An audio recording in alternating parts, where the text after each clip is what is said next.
Om Swastiastu. Perkenalkan, nama saya Desa Ayu Purwaningsih dari kelas 11 Bahasa, nomor absen 1. Di sini saya akan menjelaskan materi terkait permainan sepak bola. Pengertian dari sepak bola itu sendiri adalah cabang olahraga yang menggunakan bola yang umumnya terbuat dari bahan kulit dan dimainkan oleh dua tim yang masing-masing beranggotakan 11 orang pemain inti dan beberapa pemain cadangan. Tujuan dari sepak bola adalah memasukkan bola ke dalam gawang lawan. Saya lanjutkan dengan pembahasan sejarah permainan sepak bola. Berdasarkan sumber yang dikutip pada situs Football History, kehadiran permainan sepak bola terjadi di Cina sekitar abad ketiga dan 2 sebelum Masehi dengan nama permainan cuju, di mana cuju dimainkan dengan bentuk bola bundar di atas bidang tanah persegi. Namun cerita yang banyak diakui, permainan sepak bola populer pada abad ke-12, di mana pada abad ini sepak bola dimainkan di padang rumput dan jalanan Inggris.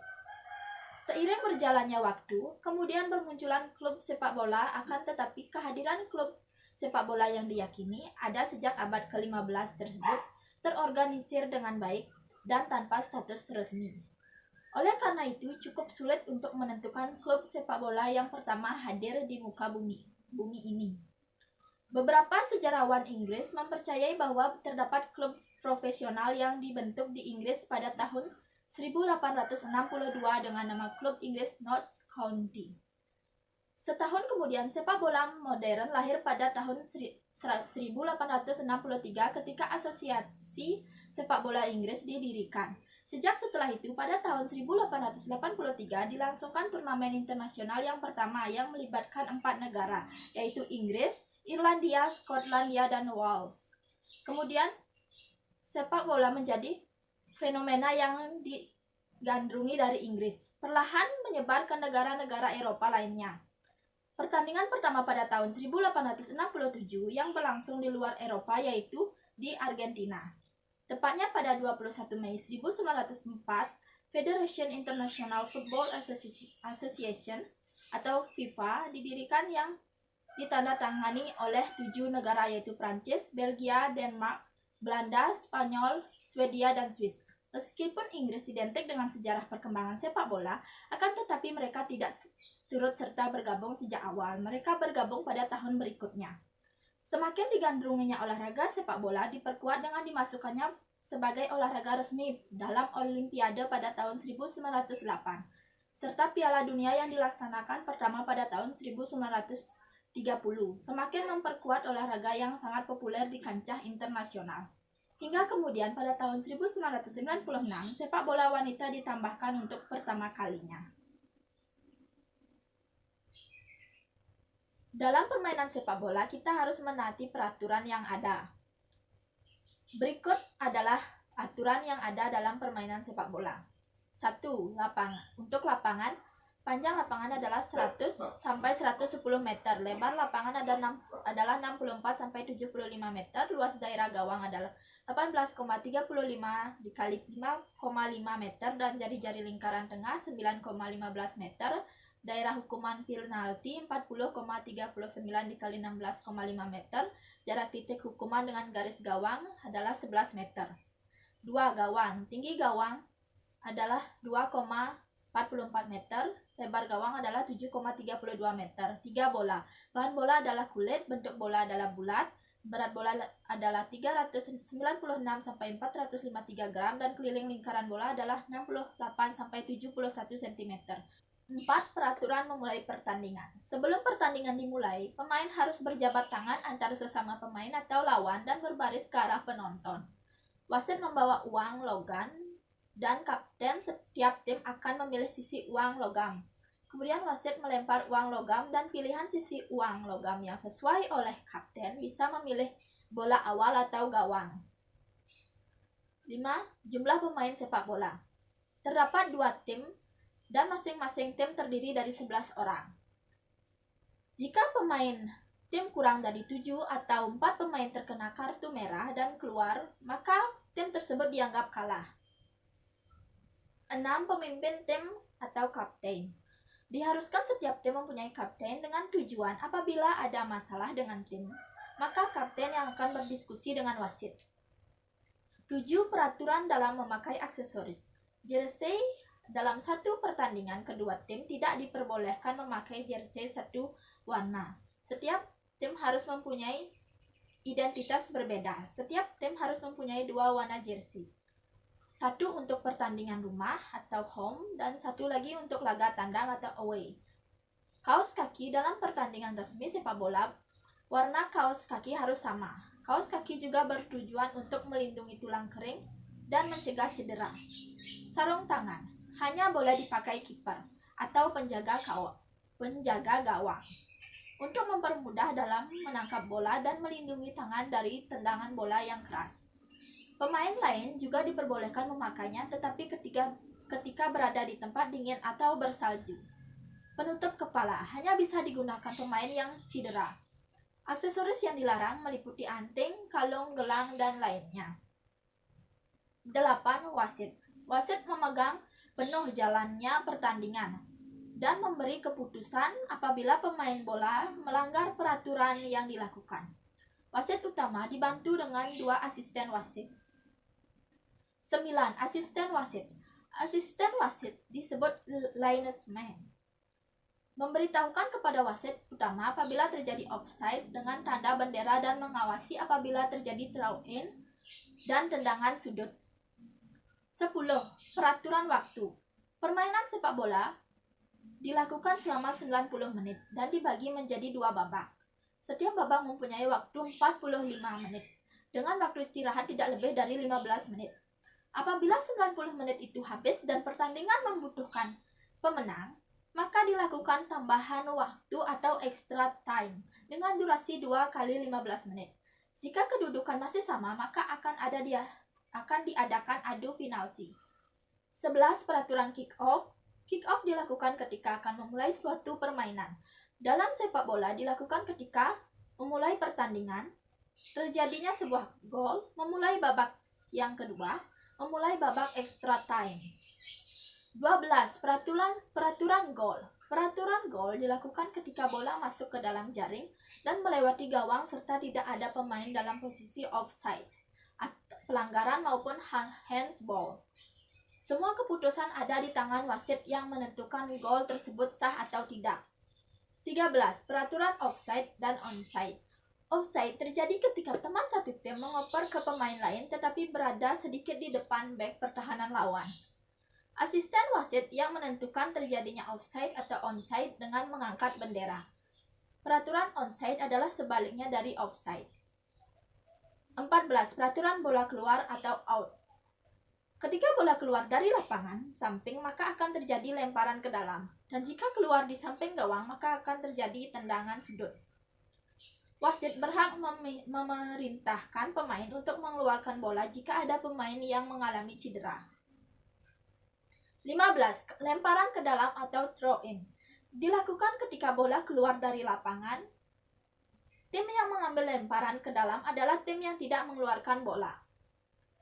Ketika melakukan lemparan, pemain tidak boleh membuang waktu lama dan satu kaki tidak boleh terangkat.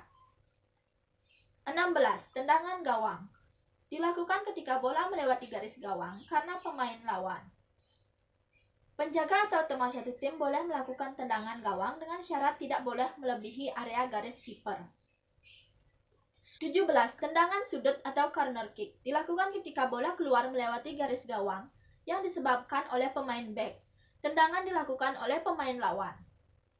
Letak tendangan gawang sesuai dengan tempat bola keluar.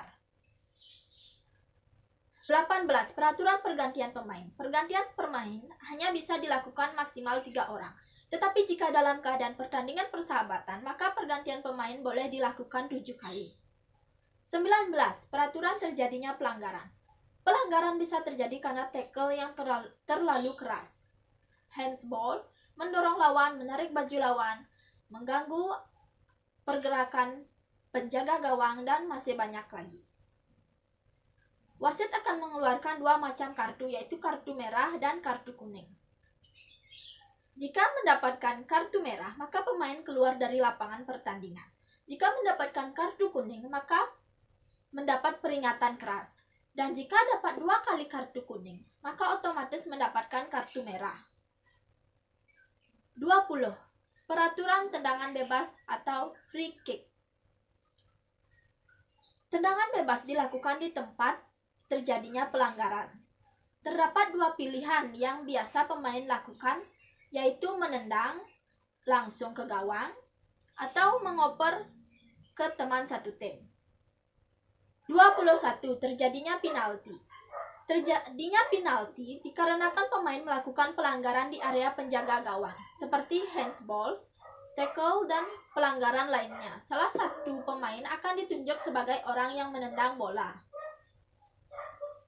Berikut adalah teknik-teknik sederhana yang perlu dikuasai sebelum melakukan permainan sepak bola. Pertama adalah mengontrol bola. Hal ini berkaitan dengan pengendalian bola yang berkaitan dengan penguasaan seluruh bagian tubuh terkecuali bagian tangan. Dalam memainkan dan mengatur keberadaan bola agar tetap stabil di antara bagian tubuh. Dengan kontrol bola yang baik, seseorang dapat menerima operan dan melakukan operan baik lambung maupun datar. Selain itu, kontrol bola adalah kemampuan mempertahankan penguasaan bola dan melindungi dari lawan. Kedua, menggiring atau dribbling bola adalah keterampilan menggiring bola, di mana keterampilan ini berkaitan dengan kontrol penuh terhadap bola. Dribbling, manuver, dan membawa bola dalam kecepatan tinggi adalah kunci kesuksesan sebelum mencetak gol. Berikut adalah teknik-teknik dribbling. 1. Dribbling dengan menggunakan sisi kaki bagian dalam. Dribbling yang pertama adalah menggunakan sisi kaki bagian dalam. Caranya adalah dengan menyentuh bola dengan sisi kaki bagian dalam dan posisi kaki adalah tegak lurus terhadap bola. Kemudian bola ditendang pelan guna mempertahankan kontrol bola. Jangan lupa juga pusatkan kekuatan tendangan pada bagian tengah bola sehingga memudahkan dalam mengontrol bola. 2. Dribbling dengan sisi kaki bagian luar. Keterampilan mengontrol bola ini digunakan ketika pemain yang menguasai bola sedang berlari dan mendorong bola sehingga bisa mempertahankan bola tersebut tetap berada di sisi luar kaki. 3. Dribbling menggunakan kura-kura kaki. Teknik dribbling selanjutnya adalah menggunakan kura-kura kaki. Teknik ini dibilang lebih enak dan bisa dipakai untuk dribbling dengan kecepatan tinggi atau lari. Ketiga, teknik dasar mengoper bola atau passing. Akurasi operan mengacu pada kemampuan pemain menggunakan kedua kaki untuk mengirim bola ke tujuan yang diinginkan pemain. Hal ini bisa berarti mengirim bola langsung ke kaki rekan satu tim dengan kekuatan dan presisi, mengirimkan umpan terobosan lambung, atau mengumpan dan memainkan bola secara akurat di depan gawang. Ada beberapa teknik passing atau operan yang baik agar bola dapat terakurasi dan sampai di kaki teman tanpa direbut oleh tim lawan. Berikut beberapa teknik passing. 1. Inside of the foot or push pass atau kaki bagian dalam. Teknik passing dengan kaki bagian dalam ini memiliki tingkat akurasi yang lebih baik dan cocok untuk dipakai di operan jarak pendek. Memiliki kecepatan sedang dan bola kecil yang kemungkinan akan melambung tinggi, sehingga rekan kita pun semakin mudah menerima operan kita. 2. Outside of the foot atau kaki bagian luar. Tipe passing yang kedua adalah outside of the foot atau mengoper dengan kaki bagian luar. Teknik ini perlu sering dilatih agar akurasinya tepat, karena agak lebih susah dengan jenis passing yang pertama. Kelebihan dari passing jenis ini adalah dipakai buat passing tipuan agar bola tidak direbut oleh tim lawan. 3. In-step drive. Teknik passing in-step drive dipakai untuk passing jarak jauh. Posisi tendangan berada di bagian tengah agak ke bawah, sehingga bola bisa mencapai target yang jauh. Pemain harus memperhatikan titik ini dan harus menggunakan feeling agar bola sampai di rekan kita. Kita dapat mengayunkan tangan untuk menjaga keseimbangan. 4. Chip pass.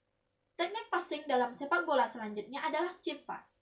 Teknik ini dipakai untuk dapat mencapai titik umpan yang terhadang oleh lawan dengan melambungkan bola.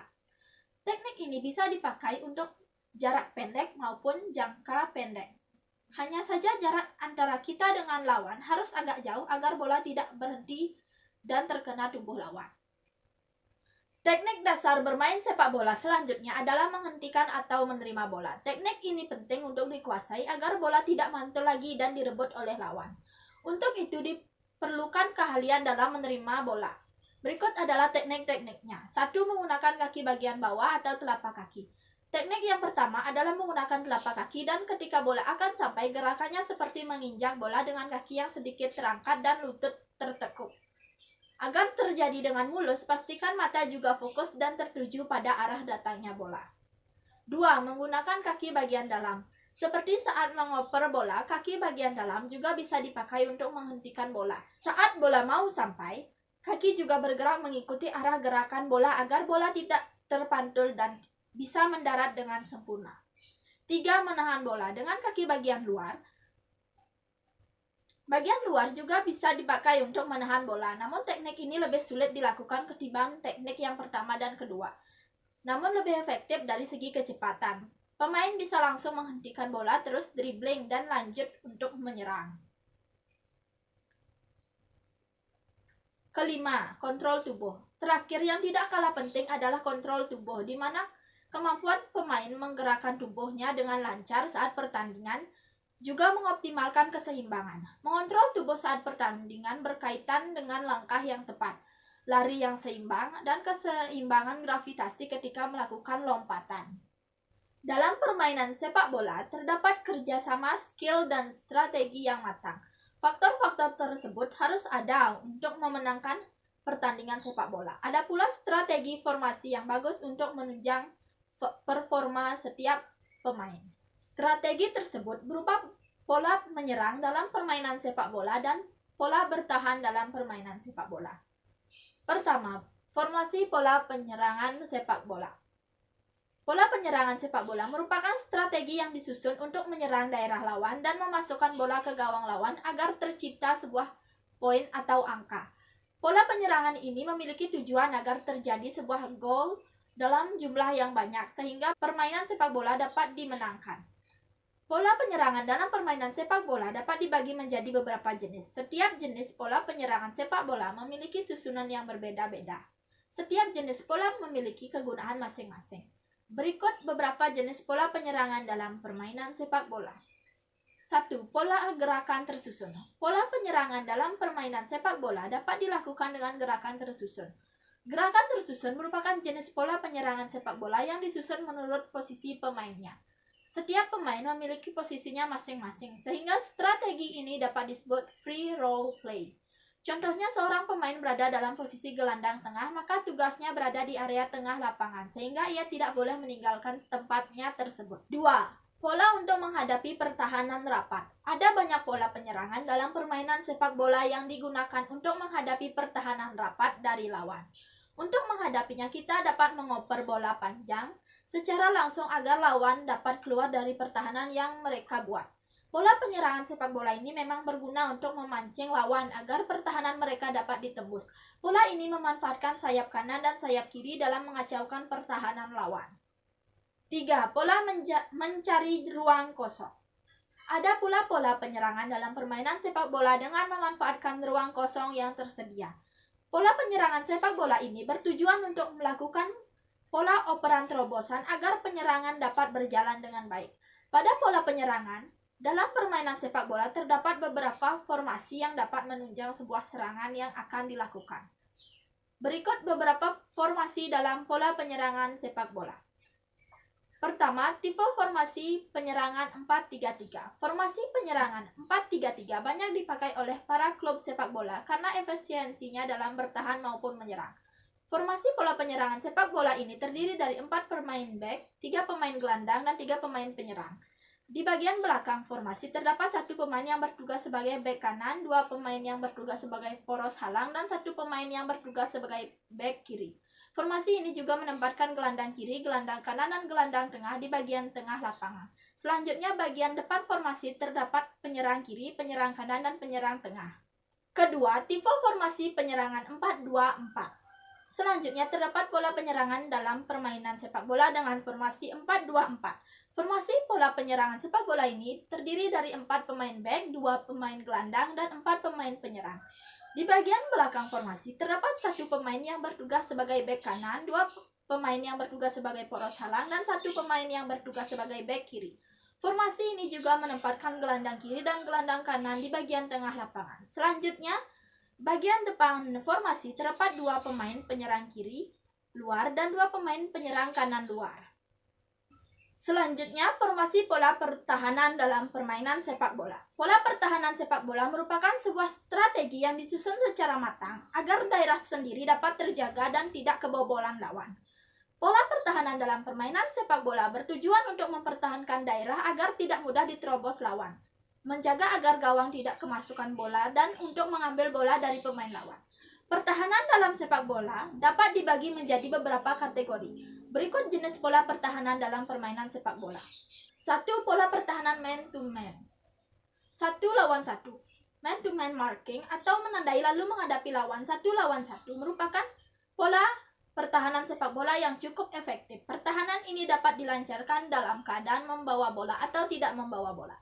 Pemain lawan yang berada dalam daerah pertahanan harus dijaga dengan ketat. Apabila pemain lawan tersebut berada di luar daerah pertahanan, maka pemain penjaga tidak bertugas mengawal lawan tersebut. Tapi saat musuh berada di zona pertahanan, maka pemain belakang pun harus menempel pada lawan untuk mengurangi ruang geraknya. Dengan demikian, pembawa bola pun akan kesulitan melakukan umpan atau mengoper. 2. Pola pertahanan area zone marking. Selanjutnya terdapat pola pertahanan dalam permainan sepak bola berupa zone marking. Pola pertahanan area merupakan pola pertahanan sepak bola yang dilakukan dengan cara membuat sebuah formasi di area sendiri. Pola pertahanan ini menggunakan prinsip penunjang agar dapat mempertahankan area sendiri. 3. Pola pertahanan kombinasi. Ada pula pola pertahanan dalam permainan sepak bola yang memadukan antara man-to-man dengan pola zone marking. Pola pertahanan sepak bola ini tergolong strategi yang cukup kompleks dan rumit. Strategi ini dilakukan dengan cara pemain menjaga lawan dan tiba-tiba melakukan gerakan pindah tempat. Namun tugas penjagaan tersebut diserahkan kepada pemain yang paling dekat dengannya. Pola pertahanan ini memerlukan koordinasi yang baik antara pemain satu dengan pemain lainnya. Pola pertahanan dalam permainan sepak bola menggunakan beberapa formasi yang digunakan untuk menjaga daerah sendiri. Beberapa formasi bertahan dalam permainan sepak bola yaitu 1. Formasi pertahanan 4-3-3. Formasi pola pertahanan sepak bola ini menggunakan 4 pemain bek, 3 pemain gelandang, dan 3 pemain penyerang. Di bagian belakang formasi terdapat 1 pemain yang bertugas sebagai bek kanan, 2 pemain yang bertugas sebagai poros halang, dan 1 pemain yang bertugas sebagai bek kiri. Formasi ini juga menempatkan gelandang kiri, gelandang kanan, dan gelandang tengah di bagian tengah lapangan. Selanjutnya, bagian depan formasi terdapat pemain penyerang kiri, pemain penyerang kanan, dan pemain penyerang tengah. 2. Formasi pertahanan 4-4-2. Formasi pola pertahanan sepak bola ini menggunakan 4 pemain bek, 4 pemain gelandang, dan 2 pemain penyerang. Di bagian belakang formasi terdapat pemain yang bertugas sebagai bek kanan, stopper, bek kiri, dan libero. Formasi ini juga menempatkan gelandang bertahan, gelandang serang, sayap kanan, dan sayap kiri di bagian tengah lapangan. Selanjutnya, bagian depan formasi terdapat 2 pemain penyerang. Selanjutnya, sarana dan prasarana yang diperlukan di dalam permainan sepak bola, yaitu pertama, bola. Kedua, gawang. Ketiga, lapangan. Keempat, stadion. Kelima, seragam sepak bola. Keenam, sepatu, kaos kaki, dan deker. Ketujuh, sarung tangan. Kedelapan, peluit. Kesembilan, kartu kuning dan merah. Ke-10, papan nomor punggung dan waktu. Dan yang terakhir adalah tiang bendera di sudut lapangan sepak bola. Baiklah, sekian materi yang dapat saya jelaskan. Om Santi Santi Santi Om.